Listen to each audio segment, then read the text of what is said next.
మనం రోజు వాడే గూగుల్ ఇమేజ్ ఫీచర్ ఎలా ప్రారంభమైందో తెలుసా? దాని వెనుక ఒక ఆసక్తికరమైన కథ ఉంది. హాలీవుడ్ స్టార్ ధరించిన డ్రెస్సే నేడు ప్రపంచమంతా కోట్లాది మంది వినియోగించే ఈ యొక్క అద్భుతమైన ఫీచర్‌కి కారణమైంది. ఆ డ్రెస్ వేసుకున్న ప్రముఖ అమెరికన్ గాయని, నటి జెన్నిఫర్ లోపెజ్. ఇక వివరాల్లోకి వెళ్తే 2000వ సంవత్సరంలో జరిగిన గ్రామీ అవార్డుల వేడుకలో జెన్నిఫర్ లోపెజ్ హాజరయ్యారు. ఆ కార్యక్రమంలో ఆమె ధరించిన ఆకుపచ్చ రంగు జంగిల్ డ్రెస్ ఒక్కసారిగా ప్రపంచవ్యాప్తంగా సంచలనం సృష్టించింది. ఆ డ్రెస్‌లో ఆమె ఫోటోలు చూసేందుకు లక్షలాదిగా నెటిజన్లు గూగుల్‌లో వెతికారు. అయితే అప్పటి వరకు కేవలం గూగుల్‌లో టెక్స్ట్ ఫీచర్ మాత్రమే ఉండేది. అప్పుడు ఈ యొక్క సెర్చ్ అందరూ కూడా ఇమేజ్ కోసం చూడటంతోటి ఆ యొక్క ఫోటో కనిపించలేదు. దీంతో తీవ్రంగా నిరాశకు గురయ్యారు.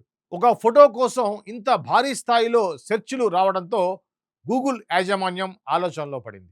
ప్రజలు కేవలం సమాచారం చదవడానికి కాకుండా చిత్రాలను చూడడానికి కూడా ఎంతో ఆసక్తి చూపుతున్నారో వారు గ్రహించారు. అప్పటి గూగుల్ సీఈఓ ఎరిక్ స్మిత్ ఈ విషయాన్ని గుర్తించి వెంటనే ఫోటోల కోసం ప్రత్యేకంగా ఒక సెర్చ్ ఇంజిన్ని అవసరమని నిర్ణయించారు. ఈ ఆలోచన ఫలితమే గూగుల్ ఇమేజెస్ 2001 జూలైలో ఈ ఫీచర్ని అధికారికంగా ప్రారంభించారు. తొలి దశలోనే సుమారు 250 మిలియన్ల ఫోటోలను యూజర్లకు అందుబాటులోకి తెచ్చారు. అలా ఒక ఫ్యాషన్ స్టేట్మెంట్ అనుకోకుండా టెక్నాలజీ చరిత్రలో ఒక కొత్త అధ్యాయానికి నాంది పలికింది. జెన్నిఫర్ లోపెజ్ డ్రెస్ కేవలం ఫ్యాషన్ ప్రపంచంలోనే కాకుండా టెక్నాలజీ చరిత్రలోనూ ఒక మైలురాయిగా నిలిచింది.